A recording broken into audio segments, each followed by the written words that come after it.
Ce mois d'avril sera consacré aux vacances, à la planification des vacances, comment s'organiser, où aller. Donc c'est parti, on y va.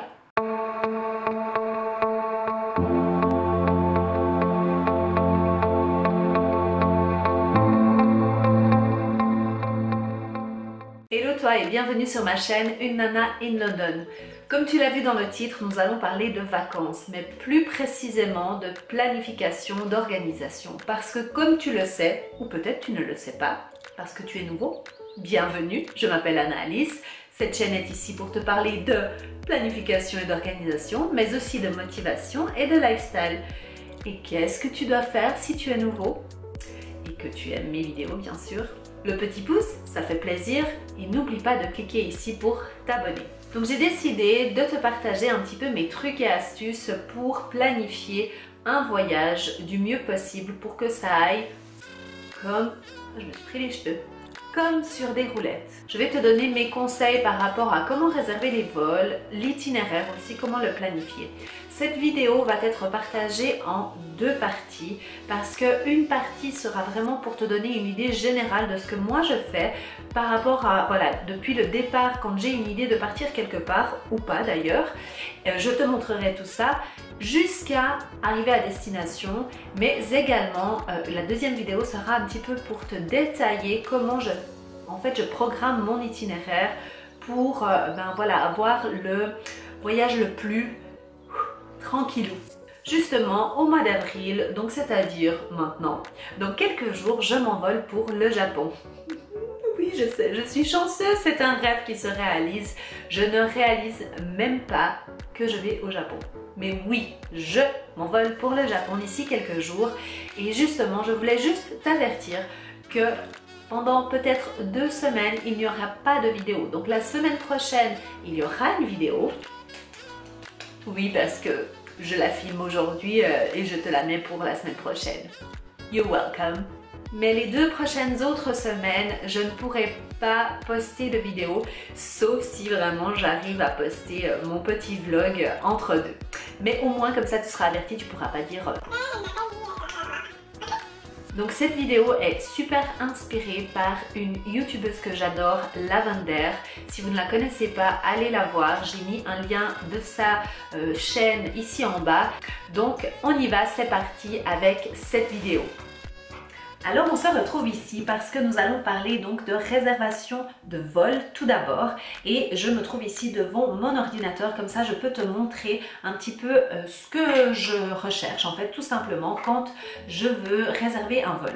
Alors si tu as les dates et l'endroit où tu veux aller, eh bien c'est bien déjà, c'est déjà une bonne chose, mais certaines fois on a envie un petit peu d'être inspiré, de nous laisser porter. Alors c'est toujours chouette de pouvoir avoir une date, mais si tu es flexible, eh bien sache que tu peux avoir un super prix.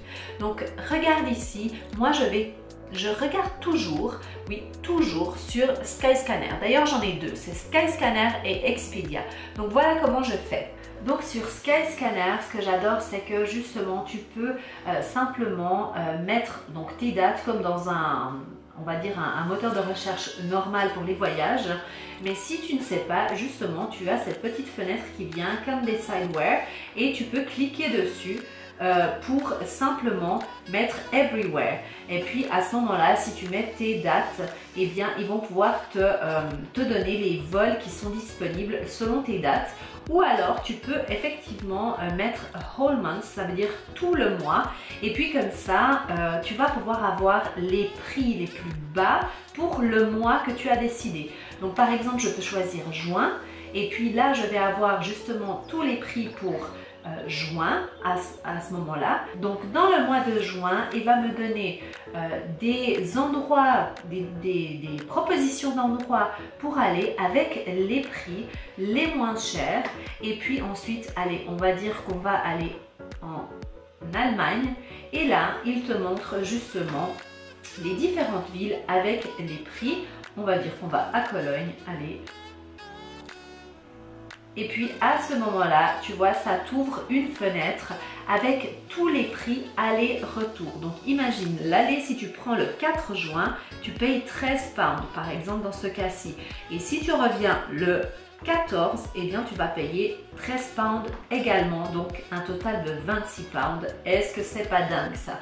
Donc ça c'est vraiment chouette parce que Skyscanner te donne vraiment la flexibilité que tu puisses en fait vraiment choisir le lieu sans que toi tu le saches. Tu peux simplement mettre là les différentes options qu'il te propose. Et si tu as déjà un endroit où tu vas, donc si tu sais où tu vas, par exemple, on va prendre Tokyo pour moi, au mois de... Voilà, alors on va prendre par exemple une date spécifique. Est-ce que je peux prendre une date? Oui, là. Alors... On va prendre une date spécifique au mois d'avril, on va dire du 29 au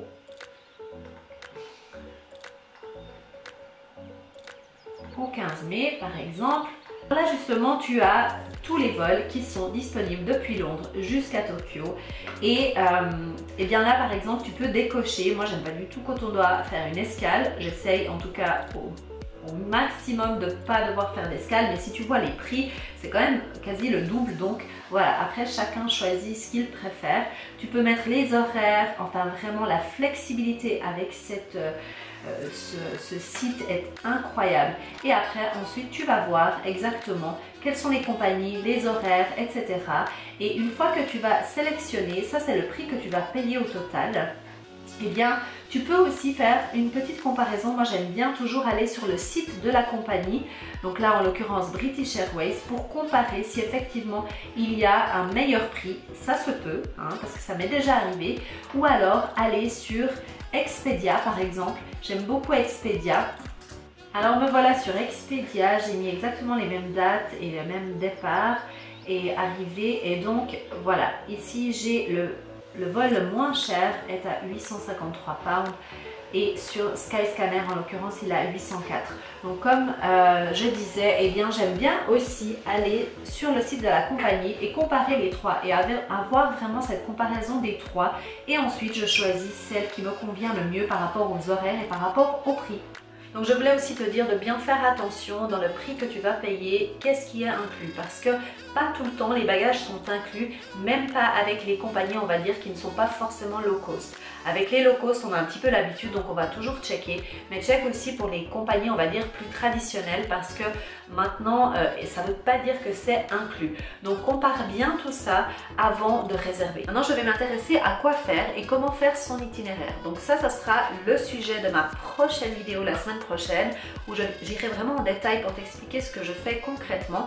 Mais pour te donner une idée générale, et bien une fois que je sais exactement où je vais, à quelle date, et bien je vais créer un tableau sur Word tout simplement. Après tu utilises le moyen que tu préfères. Moi perso j'aime bien l'écrire, donc je le fais sur Word et je mets toutes les dates. En fait si par exemple je pars une semaine, je mets ma semaine complète d'un côté, et de l'autre côté je laisse une case pour justement pouvoir remplir au fur et à mesure que je sais ce que je vais faire. Donc j'inscris déjà les vols que je sais, ben voilà, à quelle date je vais partir, à quelle heure je pars et à quelle heure j'arrive, et le vol du retour, parce que ça c'est des informations connues. Donc en fait c'est comme un petit jeu, tu vas gentiment remplir les petites cases. Donc pour créer l'itinéraire, tout simplement, je vais taper sur Google, par exemple, 10 choses à faire à Tokyo, ou bien quels sont les meilleurs restaurants pour manger des sushis, etc. Enfin, tu as compris, c'est vraiment pour aller rechercher les informations pour pouvoir après les mettre sur mon document Word. Donc au départ, ce document ressemble à rien du tout, c'est-à-dire que ce sera vraiment des liens, des blogs peut-être que j'ai vus, qui m'intéressent, des photos, des choses que j'ai lues aussi, que j'aimerais faire.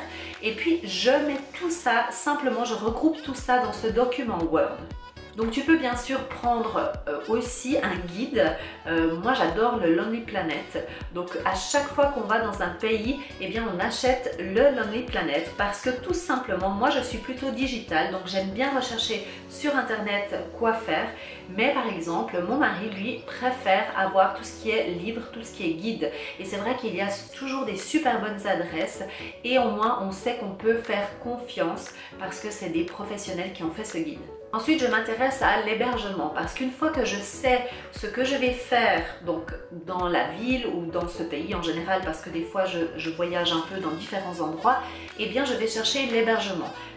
Certes, tu peux avoir des fois seulement un hébergement à rechercher, mais encore une fois, si tu voyages un petit peu à travers le pays, eh bien tu devras réserver plusieurs hébergements. Comment je fais ça? Eh bien tout simplement, je vais regarder où sera par exemple les transports publics les plus proches. Si je dois utiliser les transports publics, ça sera mon critère numéro 1. Si je n'utilise pas de transport public et que j'utilise une voiture, eh bien là, du coup, ça importe un petit peu moins d'être vers les transports publics, forcément.